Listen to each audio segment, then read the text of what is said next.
मोदी पायात घुंगरू बांधतोय र ट्रम्प समोर मुजरा करतोय मोदी पायात घुंगरू बांधतोय र ट्रम्प समोर मुजरा करतोय र करतो की नाही बाळासाहेब आंबेडकरांच्या पाठीची कोण कोण हात वरती करून मोदी पायात घुंगरू बांधतोय र ट्रम्प समोर मुजरा करतोय र मोदी पायात घुंगरू बांधतोय र ट्रम्प समोर मुजरा करतोय र एफटीएम ची फाईल आली ग देशवासी सारी हादरून गेली एफटीएम ची फाईल आली ग देशवासी सारे हादरून गेली निष्पाप जीवाला मारूनी यांनी काळीज खाल्ले भाजूनी आरएसएस वाल्यांनो सांगा तुम्ही आरएसएस वाल्यांनो सांगा तुम्ही अमेरिकेच्या दबावाखाली हा देश कसा हा विकतोय र मोदी पायाला घुंगरू बांधतोय र अरे मोदी पायाला घुंगरू बांधतोय र ट्रम्प समोर मुजरा करतोय र मोदी पायाला घुंगरू बांधतोय र ट्रम्प समोर मुजरा करतोय र धन्यवाद दुसरं गाणं आहे अरे जनानो मशाल पेटू सारे एकीची अरे आरएसएसची विचारसरणी मुळा सगट छाटायची विचारसरणी मुळा सगट छाटायची नीच रूढी तुम्हाला छळणारी भावी पिढी थेर जाणारी नीच रूढी तुम्हाला छळणारी भावी पिढी थेर जाणारी हकालिकानी बाळासाहेबांची अरे हकालिकानी बाळासाहेबांची साथ मिळाली सुजात नादाची आरएसएसची विचारसरणी मुळा सगट अरे उठा उठा रे बहुजनांनो चला पेटू मशाल एकीची कोण सध्या अडके बाळासाहेब आंबेडकर मशाल एकीची पेटवणारे हात वरती करून सांगा बरं का आरएसएसची विचारसरणी मुळा सगट मोदी अरे देशविरोधी असा हा मोदी अमेरिकेशी करार करतोय र मोदी पायात घुंगरू बांधतोय र अरे मोदी पायाशी घुंगरू बांधतोय र ट्रम्प समोर मुजरा करतोय र मोदी पायाशी घुंगरू बांधतोय र मोदी पायात घुंगरू बांधतोय र मोदी पायात घुंगरू बांधतोय र ट्रम्प समोर मुजरा करतोय मोदी पायात घुंगरू बांधतोय र ट्रम्प समोर मुजरा करतोय मोदी पायात घुंगरू बांधतोय र ट्रम्प समोर मुजरा करतोय र मोदी पायात घुंगरू बांधतोय र ट्रम्प समोर मुजरा करतोय र मुर्दाबाद मुर्दाबाद नरेंद्र मोदी मुर्दाबाद मुर्दाबाद मुर्दाबाद वंचित बहुजन आघाडीचा जय असो वंचित बहुजन आघाडीचा जय असो बाळासाहेब आंबेडकर आगे बढ़ो हम तुम्हारे साथ हैं बाळासाहेब आंबेडकर आगे बढ़ो हम तुम्हारे साथ हैं अरे कौन आला आरएसएसचा बाप आला अरे कौन आला आरएसएसचा बाप आला अरे कौन आला आरएसएसचा बाप आला अरे कौन आला आरएसएसचा बाप आला आरएसएस मुर्दाबाद मुर्दाबाद मुर्दाबाद मुर्दाबाद मुर्दाबाद मुद्रा मोदी राजीनामा दो नरेंद्र मोदी मुर्दाबाद आरएसएस मुर्दाबाद मुर्दाबाद मुर्दाबाद मुर्दाबाद मुर्दाबाद नरेंद्र मोदी मुर्दाबाद वंचित बहुजन आघाडीचा जय असो बाळासाहेब आंबेडकर आगे बढ़ो हम तुम्हारे साथ हैं बाळासाहेब आंबेडकर आगे बढ़ो हम तुम्हारे साथ हैं वंचित बहुजन आघाडीचा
बहुजन आघाडीचा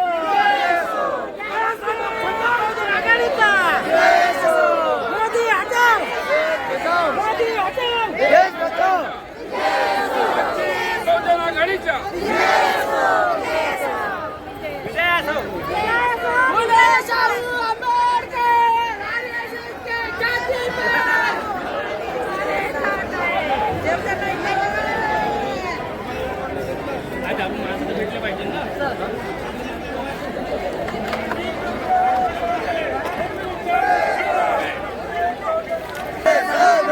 जाऊ हा नाही नाही ते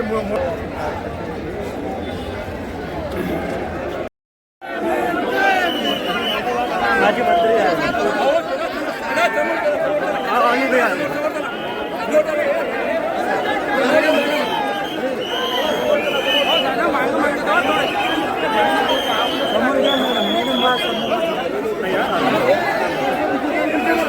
हो पाहिजे दबजो दबजो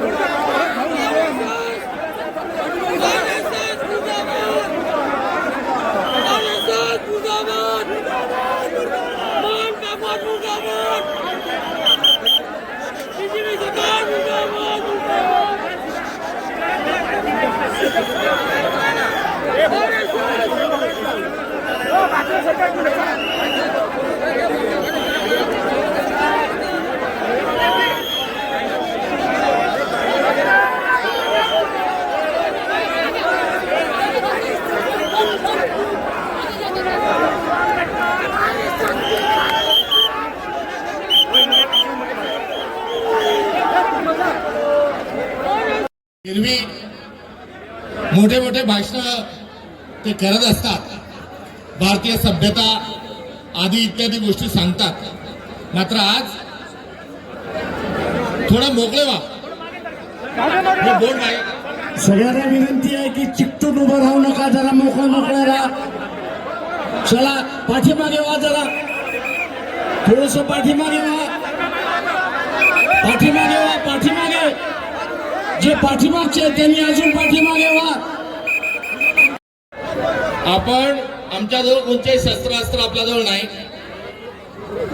आदरणीय बाळासाहेब हे वकील आहेत, त्यांना बोलणाऱ्या शब्दाला त्यांची जरूर भान आहे. मात्र त्यांच्याजवळ भान असताना त्यांना आणि आम्हाला सर्वांना जाऊ दिलं नाही. म्हणून म्हटलं होतं की हे सरकार हमसे डरती है, याचा प्रत्यय आला. महाराष्ट्र पोलिसांचं ब्रीदवाक्य काय आहे? सदरक्षणार्थ आणि खल निग्रहणार्थ, म्हणजे सज्जनाचं संरक्षण करायचं आणि खलत्वाचा निग्रह करायचा. मात्र देवेंद्र फडणवीसांच्या नेतृत्वातील गृह विभाग जो आहे हा आता सज्जनांना अडवतोय आणि खलत्ववाल्यांना संरक्षण देतोय. त्यामुळे मी पोलीस प्रशासनाचा धिक्कार करतो, त्याचा निषेध करतो. आणि आम्ही तिथे गेलो असतो, त्यांच्याशी चर्चा केली असती. आदरणीय बाळासाहेबांनी त्यांना भारताचं संविधान दिलं असतं, मी भारताचा तिरंगा त्यांना दिला असता आणि जे आपलं सभ्यतेचं सुसंस्कृतपणाचं सत्य जे म्हणणं आहे ते त्यांच्या पुढे मांडलं असतं. त्यांनी पाणी दिलं असतं, आम्ही पाणी पिलं असतं. चहा दिला असता, चहा पिलो असतो. थंड दिला असतं, थंड पिलं असतं. जरूर माझ्या मनात विचार आला असता की हे ग्लास आणि कप देतात आहे, पण दिलं असतं तर तेही पिऊन पाहिलं असतं. मनात माझ्या प्रश्न आला असता की हे आपल्याला वेगळे कप देतात आहे, वेगळा ग्लास आहे का त्यांचाच आहे. मात्र मी विचारलं नसतं, कारण आपण तिथे संवादाला जात होतो. त्यामुळे एका सभ्य संवैधानिक अशा प्रश्नापासून राष्ट्रीय स्वयंसेवक पळ काढत आहे, हे आजच्या या आपल्या प्रामाणिक केलेल्या प्रयत्नाच्या अनुषंगानं ते सिद्ध झालेलं आहे. त्यांना आगाऊ सूचना देणे, आज सकाळी वंचितची काही कार्यकर्ते जाऊन त्यांना तशा प्रकारचं पत्र देणे, हे सर्व केल्यानंतरही ते यातलं काही करत नाही. याचा अर्थ काय? आता आपल्याला लढाई ही रस्त्यावरची लढावी लागणार, लढावी लागणार. लढेंगे लढेंगे लढेंगे, ही लढाई आपल्याला लढायची आहे. कारण ही लढाई यासाठी लढायची आहे कि सर सलामत तो हमारा संविधान जिंदा रहेगा तो हम जिंदे रहेंगे, अन्यथा गेले माझ्या मागल्या हे करण्याचं जे कारस्थान आहे त्यासाठी समता, बंधुता, सामाजिक न्याय, प्रत्येक व्यक्तीचा सन्मान आणि भारत देशाची आन बान शान या अनुषंगानं आपल्याला पुढच्या काळात हा आपला सिलसिला जिल्हा जिल्ह्यात सर्वांना आपल्याला घेऊन जायचा आहे. दिल्लीपर्यंत नेण्याच्या अनुषंगाने देखील मी प्रयत्न करेल की बाळासाहेबांना मी अत्यंत सन्मानाने आणि आदराने तशा प्रकारची गावी देतो. मात्र हा आता अशा स्वरूपाचा मोर्चा आपल्याला जिल्ह्या जिल्ह्यात काढायचा लढेंगे लढेंगे नरेंद्र सिलेंडर भी गायब भारतीय संविधानाचा. मी आदरणीय बाळासाहेबांना अनुरोध, शांत बसा. ही सुरुवात आहे. लोकजागृती हे आपल्याला करावं लागणार आहे.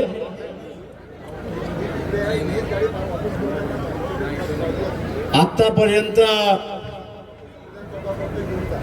अर्ध्या लोकांपर्यंत आपण असणारा पोचलेलो आहोत.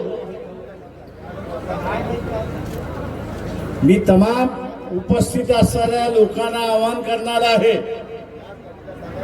तुमच्या मोबाईल मध्ये किती मोबाईल नंबर स्टोर आहेत तेवढे सांगा.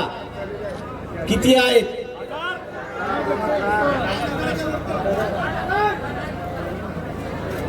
जेवढे नंबर स्टोर आहेत त्यांना आज जे तुम्ही रेकॉर्डिंग केलं असेल ते त्यांना फॉरवर्ड करा. त्यांनी वाचलं तर त्यांच्या पर्यंत देशाची असणारी परिस्थिती जाईल. कारण का आतापर्यंत आपण असणारा गॅससाठी लढत आलो, नोकऱ्यांसाठी लढत आलो, रस्त्यासाठी लढत आलो, घरासाठी लढत आलो आणि लोक आता म्हणतात आहेत की हा एसटी कोण आहे की ज्याच्यासाठी तुम्ही लढताय. आपण एसटीसाठी लढत नाही आहोत, तर एसटी आपल्याला खिशात घालायला निघालेला आहे त्याच्या विरोधात आपण लढतो आहोत. अमेरिकेसारखा देश पुन्हा आपल्याला असणारा त्यांच्या फायद्यासाठी नाचवायला निघालेला आहे, त्याच्या विरोधात आपण लढतो आहोत. तेव्हा हा संदेश तिथे गेला पाहिजे. आणि म्हणून मी म्हटलं की तुमच्या मोबाईल मध्ये जेवढे नंबर आहेत त्या मोबाईलच्या नंबरवरनं आजचं रेकॉर्डिंग ज्यांनी केलेलं आहे ते फास्ट फॉरवर्ड करायचं नाहीये, नुसतं फॉरवर्ड करायचं आहे. तुम्ही फॉरवर्ड केलं आणि त्याच्यापैकी अर्ध्याने वाचलं, ऐकलं तर तो आपल्या बरोबर आल्याशिवाय राहणार नाही हे लक्षात घ्या. हा लढा हर्षवर्धन सकपाळ यांनी सांगितल्याप्रमाणे आपल्याला जिल्ह्यापर्यंत घेऊन जायचं आहे. जागृती ही असणारी तालुक्यापर्यंत आपल्याला करायचं आहे. नाहीतर आज 8,000 जे कापसाला मिळतोय, पुढच्या सप्टेंबर मध्ये अमेरिकेतला कापूस हा भारतामध्ये 6,000 रुपये क्विंटलनी मिळेल. तुमच्या कापसाला कोण विचारणार? शेतकऱ्यांच्या कापसाला कोण विचारणार? आणि म्हणून ही जागृती करणं अत्यंत महत्वाचं आहे. जसं कापसाचं होणार, जसं बँकेचं होणार, तसं कारखान्यांचं होणार. आणि आता जो कामाला लागलेला आहे तू बेरोजगार झाल्याशिवाय राहणार नाही. ही जागृती आपल्याला करावी लागेल आणि ती जागृती करण्यासाठी आपला संघर्षाचा मार्ग आहे, मोर्चाचा मार्ग आहे, आंदोलनाचा मार्ग आहे. आणि म्हणून जिल्ह्यामध्ये याच्यापेक्षा भव्य मोर्चे निघतील. याची दक्षता कोणी घेतली पाहिजे? कोणी घेतली पाहिजे? कोणी घेतली पाहिजे? कोणी घेतली पाहिजे? ही आपण घ्याल ही अपेक्षा बाळगतो. आता असताना राष्ट्रगीत होईल आणि आपण या ठिकाणी थांबणार आहोत शांततेने. दीक्षा मूवीवरून निघालेली ही जी हुंकार आहे ती ह्या संघाच्या कार्यालयापर्यंत पोहोचून असे घाबरले की धूम ठोकून दिल्लीला पळाले. मी 2 मार्चला सांगितलं होतं, जेव्हा आम्ही सीएसटी स्टेशन बाहेर सांगितलं होतं, ये तो सिर्फ झाकी है, नागपूर अभी बाकी है. अरे जसं इथून पळालात ना तसं दिल्लीवरून पण पळव ही ताकद आज आमच्या जनतेने इथे उभी केली. आई बहिणींच्या आबरूंवरती ज्यांनी तिथे लचके तोडले त्या एप्स्टीनची तुमची दोस्ती आहे याच्या फाईल्स मध्ये लिहिले. पण आमचे मोदी काहीच बोलत नाहीत. काल उदो केला सगळ्या मीडियानी. या देशाच्या सर्वात जास्त काळ पंतप्रधान राहिलेले म्हणून 8,900 दिवस हा माणूस पंतप्रधान राहिला. एक तरी दिवस आपल्याशी येऊन माध्यमांशी बोलला का?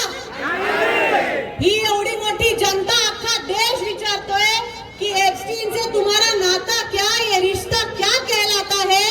पण आम्ही मात्र एकदम चिडी चुप. यांचे मालक ज्यांनी त्यांना खुर्चीवर बसवलं आज त्यांना विचारायला आलो तर मालक पण घर सोडून निघून गेले. अशी यांची दयनीय अवस्था झाली.